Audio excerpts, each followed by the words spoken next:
प्रिय साथियों नमस्कार। कैसे हैं आप? उम्मीद करता हूं एकदम शानदार होंगे। तो मैं आपको बता दूं कि इस वीडियो में हम बात कर रहे होंगे RBI assistant, reserve bank of India assistant 2026 की वैकेंसी को लेकर। क्या नोटिफिकेशन अपडेट है, क्या होती है age limit, eligibility, exam pattern, syllabus, salary, cut off, पिछले अगर मैं बात करूं 10 सालों में तो कब कब वैकेंसी आई और कितनी वैकेंसी आई। ठीक है, तो एक कंप्लीट डिटेल के साथ इस वीडियो में मैं हाजिर हूं और आपको मैं जो भी डेटा दूंगा वो 2023 में लेटेस्ट आरबीआई असिस्टेंट का पेपर जो हुआ है वो 2023 में हुआ है, तो उसके आधार पर रहेगी सारी जानकारी। चलिए, तो रिजर्व बैंक ऑफ इंडिया की बात करें तो आरबीआई इस देश का गवर्निंग बॉडी है, राइट। जितने भी हमारे बैंक हैं, नेशनलाइज्ड बैंक हो या फिर ग्रामीण बैंक हो, तो इनको रेगुलेट करने वाली जो अथॉरिटी है वो है रिजर्व बैंक ऑफ इंडिया। तो आरबीआई के तमाम तरह के जोन होते हैं, ठीक है, और वो जोन जो हैं वो डायमेंशंस के बेसिस पे होते हैं, यानी दिशाओं के आधार पे होते हैं, जैसे east zone, west zone, north zone, south zone. और हर जोन के अंदर कुछ सिटीज होती हैं जहां पर आरबीआई के ऑफिसेज होते हैं। तो अगर आपकी हायरिंग होगी तो उन सिटीज में से किसी न किसी सिटी में आरबीआई के ऑफिस में हो रही होगी। तो एक पूरी तरह से व्हाइट कॉलर जॉब है। और मैं कहूंगा कि जो आरबीआई की पोस्टिंग है, जो आरबीआई में जॉब है, वो comparison to other nationalised bank हो या फिर रीजनल रूरल बैंक हो, तो उससे तो ये फार बेटर मानी ही जाती है। सोसाइटी में एक अलग लेवल का इसका रुतबा भी होता है। ठीक है, तो ये आरबीआई का ऑफिस है। तो अब मैं लेकर चलता हूं कि क्या आपका ख्वाब पूरा होगा इस ऑफिस में काम करने के लिए। देखिए, आरबीआई असिस्टेंट रिक्रूटमेंट 2025 की अगर मैं बात करूं तो 3 स्टेज सिलेक्शंस इसमें आपको देखने को मिलेंगे, प्रीलिम्स, मेंस और लैंग्वेज प्रोफिशिएंसी टेस्ट। ठीक है, the final appointment will be determined by the candidates performance in the mains exam. Mains में आपका जो भी परफॉर्मेंस होगा उस बेसिस पर आपका फाइनल सिलेक्शन होगा। उसके बाद आपकी जहां पोस्टिंग होगी तो वहां की लोकल लैंग्वेज आप जानते हैं या नहीं जानते हैं, उसके लिए एलपीटी भी होगा। इसमें कहा गया आरबीआई ऑफिस नोटिफिकेशन जो है वो बहुत जल्द आने को है। और मैं आपको बता दूं कि 2026 में जनवरी के महीने में, यानी कि सेकंड से थर्ड जो वीक है जनवरी का, 14 से 21 के दौरान, ठीक है, मतलब सेकंड खत्म होगा, थर्ड के करीब स्टार्ट होगा। तो इसमें ये संभावना जताई जा रही है कि आरबीआई असिस्टेंट की नोटिफिकेशन आपको दिख जाए और 500 से 550 वैकेंसीज दिख जाए। तो ये बहुत ज्यादा इस वक्त ट्रेंडिंग में है और काफी ज्यादा इस पर चर्चा हो रही है कि भी आरबीआई असिस्टेंट की रिक्रूटमेंट आ सकती है। साथियों, इस एग्जाम को आरबीआई असिस्टेंट एग्जाम को रिजर्व बैंक ऑफ इंडिया ही कराती है। RBI assistant exam 2026 post assistant, assistant मतलब क्लर्क, वैकेंसी भी आएंगी, अनाउंस होंगी, अभी नहीं हुई है। एप्लीकेशन मोड हमेशा ऑनलाइन रहता है, यानी ऑनलाइन ही आप अप्लाई करेंगे। एजुकेशन क्वालिफिकेशन में ग्रेजुएशन चाहिए। एज लिमिट 20 से 28 साल होनी चाहिए, 20 से 28 साल। सिलेक्शन प्रोसेस में प्रीलिम्स, मेंस और उसके बाद एलपीटी। ठीक है, और एग्जाम डेट अभी अनाउंस होनी है, अगर नोटिफिकेशन के साथ होती है। मीडियम ऑफ एग्जाम इंग्लिश और रीजनल लैंग्वेज दोनों रहेंगे इसमें। जॉब लोकेशन आपकी रेस्पेक्टेड आरबीआई ऑफिस में होगी, ठीक है। और उसके बाद ऑफिशियल वेबसाइट आप देख पा रहे हैं rbi.org.in हो गई। साथियों, मैं आपको बता दूं एज लिमिट जो है 20 से 28 साल है, लेकिन अगर आप SC ST कैटेगरी से आते हैं तो आपको 5 साल तक की यहाँ पर रिलैक्सेशन मिलता है, यानी कि आपके लिए फिर उम्र हो जाती है 20 से 33 साल। अदर बैकवर्ड कैटेगरी में 3 साल यानी 20 से 31 साल। अगर आप दिव्यांग श्रेणी में आते हैं, पर्सन विद बेंचमार्क डिसेबिलिटीज, तो 10 साल तक के लिए है जनरल और ईडब्ल्यूएस यानी 20 से 38 साल, और 13 साल तक के लिए है ओबीसी, और 15 साल का एज रिलैक्सेशन मिलता है SC ST कैटेगरी को।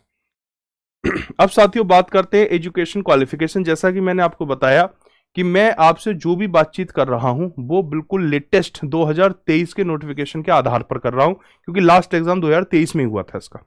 ठीक है ना, 24 में आया ना 25 में आया, अब 26 में आने की इसकी एक मजबूत संभावना नजर आ रही है, क्योंकि 26 का नोटिफिकेशन आया नहीं है। तो हम पे जो लेटेस्ट नोटिफिकेशन है उस बेस पे बात करेंगे।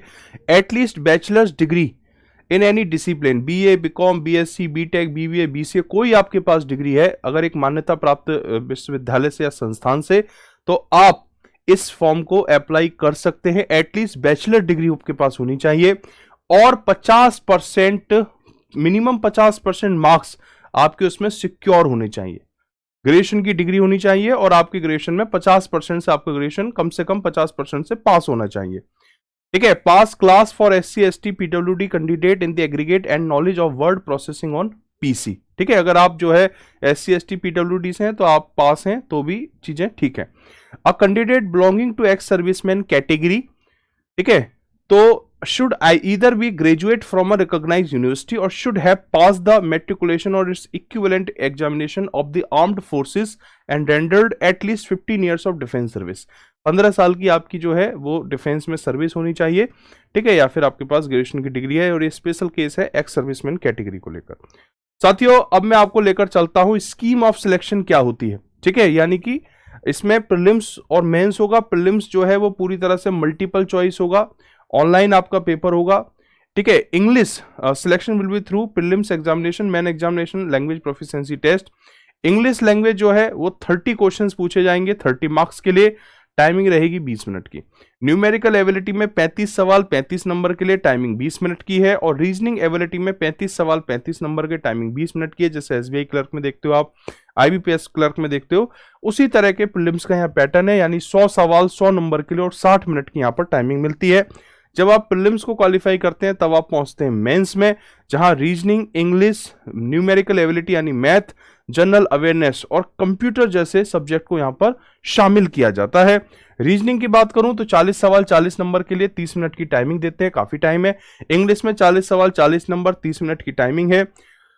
मैथ्स में 40 सवाल 40 नंबर 30 मिनट की टाइमिंग है। और जीए में 40 सवाल 40 नंबर के लिए 25 मिनट की टाइमिंग है। और कंप्यूटर में 40 सवाल 40 नंबर के लिए 20 मिनट की टाइमिंग, 200 सवाल 200 नंबर और 135 मिनट की टाइमिंग आपको यहाँ पर देखने को मिलती है। क्या सर नेगेटिव मार्किंग होती है? हाँ बिल्कुल होती है, और 0.25 की यहाँ पर आपको नेगेटिव मार्किंग देखने को मिलती है, ठीक है। अब साथियों, मैं आपको बता देता हूं कि अगर आपकी रिजर्व बैंक ऑफ इंडिया में सिलेक्शन होती है असिस्टेंट की पोजीशन पर, तो आपको कितनी सैलरी आरबीआई ऑफर करेगी। तो यहां पर ये बिल्कुल लेटेस्ट डेटा है, दिसंबर 2025 की ये सैलरी स्लिप है असिस्टेंट को लेकर, जहां बेसिक पे बना है 27,180 रुपए का, एडिशनल स्पेशल पे है 430 रुपए, ग्रेड अलाउंस भी इसमें ऐड हुआ है, डीएनएस अलाउंस यानी DA, HA, TA, special allowance, local compensatory allowance, यानी ग्रॉस पे जो बनाई है इन्होंने 58,107। आरबीआई क्लर्क की जो सैलरी है दिसंबर 2025 की लेटेस्ट सैलरी, वो आप देख पा रहे हैं 58,107 है, जिसमें तमाम तरह के डिडक्शंस हुए हैं जो कि 6,576 रुपए की कॉस्ट रखते हैं। तो इस तरह से जो टोटल अकाउंट में सैलरी रिफ्लेक्ट होती है, जो सैलरी का एक मैसेज होता है कि इतना अमाउंट क्रेडिट हो गया, वो हर महीने 51,531 रुपए होता है। तो आरबीआई असिस्टेंट के लिए अगर मैं बात करूं तो यहां पर जो आप सैलरी देख पा रहे हैं वो कितनी है, 51,531, ठीक है, 51,000, 51,500 यहां पर लगभग सैलरी ये देते हैं।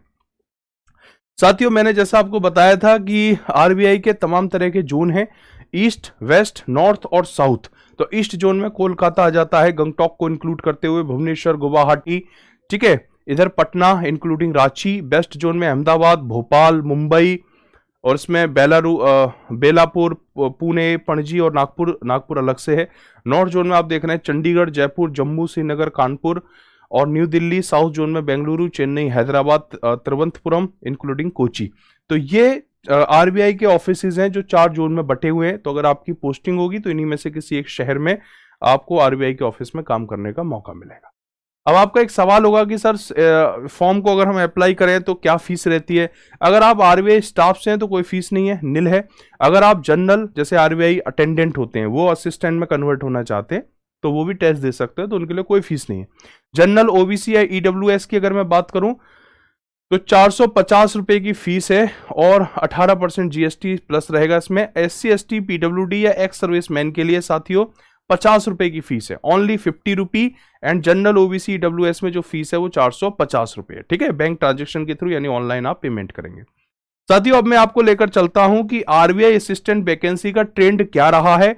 2016 में आप देखेंगे तो 610 वैकेंसीज थी, 17 में 623, 2019 में काफी वैकेंसीज आई हैं 926। तो आप देखते हैं कि वैकेंसी जो है यहां पर रिपीट हुई है लगातार 2 साल, फिर यहां 2 साल का गैप आ गया। फिर साथियों 2022 में वैकेंसी आई है 950 के साथ, जो कि सबसे हाईएस्ट नंबर है।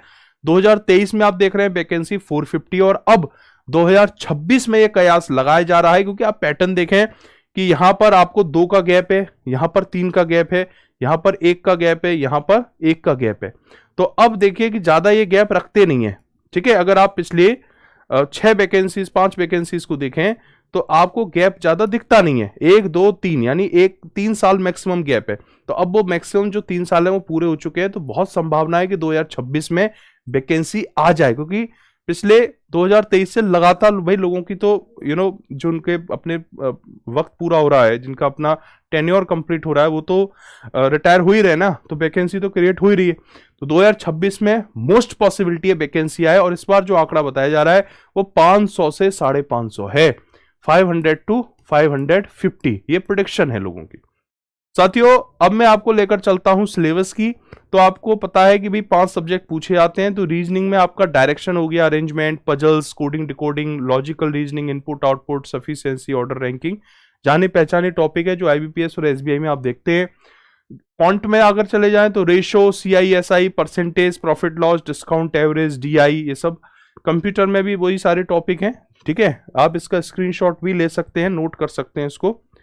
साथियों अब मैं बात करता हूं कि भाई आरबीआई असिस्टेंट अगर आप हो जाते हैं, ठीक है, ये पोजीशन मिलती है, तो आपकी जिम्मेदारी क्या रहेगी। तो आपको डेली जो डे टू डे फंक्शनिंग होती है आरबीआई ऑफिस की, उसको सपोर्ट तो करना ही है। इसके अलावा जो क्लर्किकल एंड एडमिनिस्ट्रेटिव टास्क होते हैं आरबीआई ऑफिस में, उसे आपको हैंडल करना है। Assisting officers in data entry, record maintenance and file management जैसी जो चीजें हैं उसमें है। इसके अलावा जो इंटरनल कम्युनिकेशन है, क्वेरीज हैं, मेलिंग प्रोसेसेस हैं, उनको आपको हैंडल करना है, मैनेज करना है। डिपार्टमेंटल ऑपरेशंस हो गए या कोऑर्डिनेशन हो गया, वो सब चीजें हैं।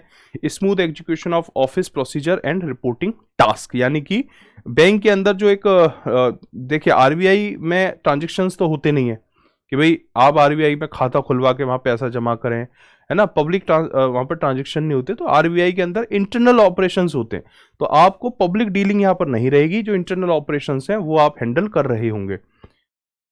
साथियों अब मैं आपको लेकर चलता हूं कि सर ये बताइए आरबीआई असिस्टेंट का जो लास्ट पेपर हुआ है 2023, उसके प्रीलिम्स की कट ऑफ क्या थी। तो मैं यहां पर डेटा आपके बीच लेकर आया हूं बेटा, बहुत रेलेवेंट डेटा है दोस्तों, और ये आपके लिए बहुत ही यूजफुल होने वाला है। तो आप यहां से अंदाजा लगा सकते हैं कि भाई क्या रहती है इसकी कट ऑफ। तो अहमदाबाद में जनरल कैटेगरी में 94 कट ऑफ चली गई है भाई, ईडब्ल्यूएस 92, ओबीसी में 90.25, ये प्रीलिम्स का डेटा है। ठीक है, तो आप यहां देख सकते हैं जोन वाइज पूरा कट ऑफ का डेटा है, इसका स्क्रीनशॉट भी ले सकते हैं, इसको आप रिव्यू कर सकते हैं। तो आपको आइडिया लगता है कि भाई जो डेटा है वो काफी लंबा चौड़ा डेटा है। 94, 91, 95, 96, 96, 95, 92, 95, 96, 93, 95, यानी कि कट ऑफ आसमान छू रही है। ठीक है, कट ऑफ क्या है, ये आसमान छू रही है। और आप जानते हैं जैसे यहां मैंने आपको बताया था कि भाई इसका जो प्रीलिम्स होता है 100 क्वेश्चन 100 नंबर के होते हैं, तो ये कट ऑफ भी क्या है 100 मार्क्स में से है, यानी कि ऑन एवरेज मैं कह सकता हूं कि 100 में से 95 नंबर तो आपके एटलीस्ट आने चाहिए। तो आप अंदाजा लगा सकते हैं कितना टफ कंपटीशन इसका रहता है आरबीआई का असिस्टेंट के लिए, है ना। तो ये कट ऑफ का डेटा है।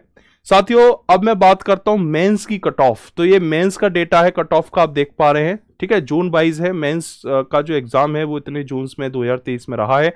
तो general, EWS, OBC, SC, ST का कट ऑफ डेटा आप यहां पर रिव्यू कर सकते हैं। ठीक है, चलिए, तो इसी जो टेबल है इसके आगे का पार्ट ये है, जो अदर जोन्स थे, जयपुर हो, जम्मू हो, कानपुर एंड लखनऊ हो, तो आप देख रहे हैं जनरल में 119.5 है, कोलकाता में इतना है। ठीक है, तो अब साथियों मैं आपको आगे लेकर चलता हूं और मैं बता दूं कि आरबीआई असिस्टेंट का जो एग्जाम है वो आपको पता चल ही चुका है कि जनवरी में आने की इसकी संभावना है। आपको जो चीजें चाहिए थी वो सारी बातें मैंने इस वीडियो में बताई हैं। इस एग्जाम के बारे में आपको ग्रेजुएशन, आपको एलिजिबिलिटी पता चल चुकी है, आपको एज का फैक्टर पता चल चुका है, इसमें क्वालिफिकेशन पता चल चुकी है, एग्जाम पैटर्न पता चल चुका है, कट ऑफ पता चल चुकी है, सैलरी पता चल चुकी है, कब एग्जाम आ सकता है, कब इसका नोटिफिकेशन आ सकता है वो भी अंदाजतन आपको बता दिया गया है, कितनी वैकेंसी आ सकती है वो भी अंदाजतन बताया गया है। और साथियों आपको यह भी बताया गया है कि इसका एग्जाम जो हो सकता है वो मार्च के बीच में होने की संभावना है, यानी 14-15 मार्च में इसका एग्जाम हो भी सकता है, अगर 14 से 20 जनवरी के बीच नोटिफिकेशन आउट होता है। तो साथियों हम 16 जनवरी को आप लोगों के लिए एक आधार बैच लेकर आ रहे हैं। ये बैंकिंग फाउंडेशन 2026 का बैच है। स्टेट बैंक ऑफ इंडिया हो, रिजर्व बैंक ऑफ इंडिया हो, या फिर आईबीपीएस के एग्जाम हो, और तमाम तरह के इंश्योरेंस एग्जाम्स हो, उनके लिए ये बैच एक अमृत की तरह है। ठीक है। इस बैच की जो क्लासेस हैं वो हम 22 तारीख से स्टार्ट करेंगे, 22 जनवरी से। 16 जनवरी को ये बैच ऑफिशियली लॉन्च होगा, इसकी रजिस्ट्रेशन प्रोसेस स्टार्ट होगी।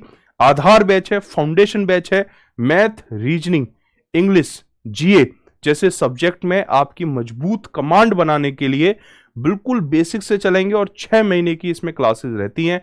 प्री से लेकर मेंस तक का सफरनामा ये बैच तय करेगा और साथियों क्लर्क से लेकर पीओ तक की जो यात्रा है वो भी इस बैच से कवर हो रही होगी।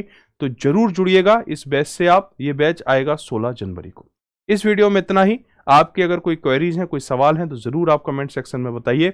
और साथियों कोई और जानकारी आप चाहते हो आरबीआई असिस्टेंट को लेकर, उसको भी जरूर आप मेंशन कीजिए। As best of my knowledge जो मुझे लगता है कि भाई एक कैंडिडेट को इस एग्जाम के बारे में इतनी जानकारी होनी जरूरी है, इतना तो उसे पता होना चाहिए। ये जो बेसिक क्वेरीज हैं वो सारी मैंने इस वीडियो में हैंडल करने की कोशिश की है और उम्मीद करता हूं ये वीडियो आरबीआई असिस्टेंट को लेकर आपकी जो पिक्चर है उसको क्लियर हुआ किया होगा। Thank you. जय हिंद, जय भारत।